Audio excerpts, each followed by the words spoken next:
On en vient à ce grand rendez-vous qui a débuté chez nous depuis hier. Ce rendez-vous autour du chlordécone en Guadeloupe. 4 jours de colloques, de séminaires, d'ateliers, d'échanges sur ces rencontres chlordécone 2022 qui ont donc débuté avec l'occasion d'évoquer les avancées de la recherche, notamment pour la dépollution de nos sols. Mais il y a un volet qui intéresse monsieur et madame tout le monde et qui a fait effectivement l'objet de beaucoup d'articles de sujets, c'est celui relatif à l'indemnisation. Qui a droit à cette indemnisation? Comment y accéder quand on est un ayant droit? Toutes ces questions sont posées en direct dans cette édition à Philippe Sanson. Philippe Sanson qui est donc le président du conseil de gestion du fonds d'investissement pour les victimes de pesticides. Bonjour. Bonjour, le fonds d'indemnisation. D'indemnisation, pardon. Oui, l'investissement, oui, c'est sur la recherche plutôt. Effectivement, en tout cas, d'indemnisation, c'est bien le sujet. C'est bien le sujet, effectivement, Philippe Sanson, parce que c'est une vraie question. On en a beaucoup parlé. Alors, il y a le volet judiciaire, mais on n'est pas là pour ça. Pratiquement, il existe ce fonds d'indemnisation. Il concerne de nombreuses personnes, mais qui sont ces personnes intéressées par l'indemnisation? Alors, les personnes intéressées sont les travailleurs agricoles, salariés et non salariés. Je dirais classique, évidemment, dans l'indemnisation des maladies professionnelles. Nous avons les retraités. Et puis, nous avons malheureusement aussi une catégorie, c'est celle des personnes décédées et des droits qui sont ouverts, je dirais, à leur famille pour simplifier, ce qu'on appelle des ayants droit. Ça, on est dans le domaine classique. Ce qui est nouveau, pour le coup, et si j'ose dire nulle part ailleurs, comme on dit, c'est un droit à l'indemnisation pour les enfants victimes in utero de l'exposition de leurs parents. C'est encore un dispositif qui est assez mal connu. De par les personnes concernées, de par les professionnels ou acteurs de la santé. Donc c'est important d'en parler aussi. Comment savoir qu'on devient un ayant droit à ce fonds d'indemnisation et si tel est le cas, comment accéder à cette indemnisation? Alors, comment accéder? Il faut en parler à plusieurs acteurs de la chaîne, si j'ose dire, de la santé. Il faut en parler déjà à son médecin parce que c'est lui qui, au départ, va faire un certificat médical, ce qu'on appelle le certificat médical initial, qui va enclencher la procédure, c'est un élément important. Après, il y a plusieurs possibilités. On peut s'adresser à sa caisse de sécurité sociale, le CGSS. On peut s'adresser aussi directement au fonds d'indemnisation parce qu'il y a un circuit, je dirais, court qui a été mis en place, direct. Et puis, il y a la possibilité aussi, éventuellement, de se faire accompagner par des associations de son choix. Ça, je ne vais pas en parler plus, mais c'est aussi une possibilité. Il y a des associations aussi qui aident, parce que ce n'est pas simple. Voilà. Depuis quand ce fonds d'indemnisation a été mis en place, singulièrement sur le chlordécone? Il s'est mis en place en 2020 de par les textes. Après, c'était la période Covid, donc ça a été un peu compliqué, mais ça s'est mis en place.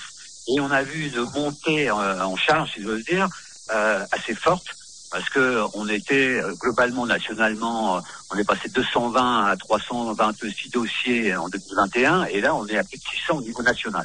Donc on voit bien qu'on a le dispositif commence à être connu, disons particulièrement depuis cette année 2022. Et en Guadeloupe, comme en Martinique, il y a de nombreux dossiers. Par contre, c'est un peu la raison aussi de ma présence ici. Pas énormément. On s'attendait à plus de dossiers. Bon, alors la période, ce que je disais, 2021, période Covid aussi, bien sûr, occupé les esprits un peu autrement, mais pas énormément parce que les dossiers au FQDP, il y en avait 42, dont l'essentiel en Martinique. Donc on en a peu. Là, il y a j'ose dire, des dossiers, mais pas forcément encore bien documentés, qui sont arrivés, qu'on n'a pas encore récupérés au fond. Mais pour l'instant, on s'aperçoit que c'est quand même une montée en charge difficile un peu sur les Antilles et particulièrement sur la Guadeloupe. Ce fonds d'indemnisation, il est, j'ai envie de dire, multipartenarial. Vous n'êtes pas seul à décider. Il y a comme un collège qui étudie ces dossiers. Alors, au conseil de gestion, il y a les partenaires sociaux. Il y a une association nationale phyto-victime qui est présente. Et puis les autorités, aussi bien la DGS, la Direction Générale de la Santé, et voilà d'autres directions des différents ministères. Donc là, on a effectivement une équipe sur je dirais un peu le pilotage, et à l'intérieur même du FQDP, il y a deux commissions qui sont compétentes pour les maladies professionnelles et une commission pour les enfants. Et il y a tout le service médical de la CCMSA qui est mobilisé. Là, on a voulu organiser, le législateur et le gouvernement a voulu organiser une procédure accélérée puisqu'on est enfermé dans des délais pour prendre des décisions. C'est peut-être cela qui fait peur, c'est peut-être la lourdeur administrative de la constitution du dossier ou autre, mais en tout cas, vous parlez de circuits courts qui sont bien réels et bien existants. Ah oui, parce que là, sur les services du FIVP, ceux que je connais, qui sont un peu dans mon champ de compétences, il y a des délais de 4 mois, 6 mois, on est à plus de 90% à l'intérieur de ces délais-là, et si on les dépasse, c'est très légèrement, parce que parfois, on n'a pas tous les éléments nécessaires. Il y a encore des dossiers en cours d'instruction, sur les 42, il y en a une douzaine, où c'est toujours en cours d'instruction, où on attend des pièces, voilà. Il y a eu des décisions prises, évidemment, d'accord, quelques refus, mais disons qu'on est sur un nombre de dossiers qui a augmenté de manière générale, y compris quand même sur les Antilles, et avec un nombre de décisions positives là qui sont évidemment largement plus, le nombre est beaucoup plus élevé que précédemment. Autre question importante, oui. Comment est évalué le montant de l'indemnisation ? Alors le montant, si on prend pour les maladies professionnelles, on est dans le régime général des pesticides. Et le chlordécone est un pesticide, je dirais pas parmi d'autres, parce que ça serait peut-être, mais un des pesticides est particulièrement utilisé ici, mais c'est pas le seul. Depuis son interdiction, il y a aussi d'autres pesticides et on peut, aux Antilles comme ailleurs, mais voilà, être victime d'autres pesticides que le chlordécone, évidemment. Bon, et là, on est sur les barèmes classiques avec, pour les, j'insiste là-dessus, pour les non-salariés, pour les exploitants, il y a eu un alignement, c'est-à-dire une meilleure indemnisation, parce que ça a été, pour les non-salariés, leur indemnisation a été calée sur celle des salariés. Et ce qui est dérogatoire dans le domaine agricole, parce que c'est le seul cas dans lequel on a un alignement de l'indemnisation. Donc là, on est dans le régime, ce qu'on appelle forfaitaire des maladies professionnelles. Et pour les enfants, il y a un barème spécifique qui a été adopté, je dirais, par le conseil de gestion avec les experts, les associations victimes, les partenaires sociaux. Et là, on est sur des barèmes qui prennent en compte, évidemment, l'ensemble des préjudices à un niveau assez important. En tout cas, pour terminer, Philippe Sanson, pour toutes celles et ceux qui ont envie d'avoir plus de renseignements pour savoir comment monter ce type de dossier, il y a, sait, dans le cadre des rencontres Chlordécone 2022, des rendez-vous avec le grand public qui sont programmés.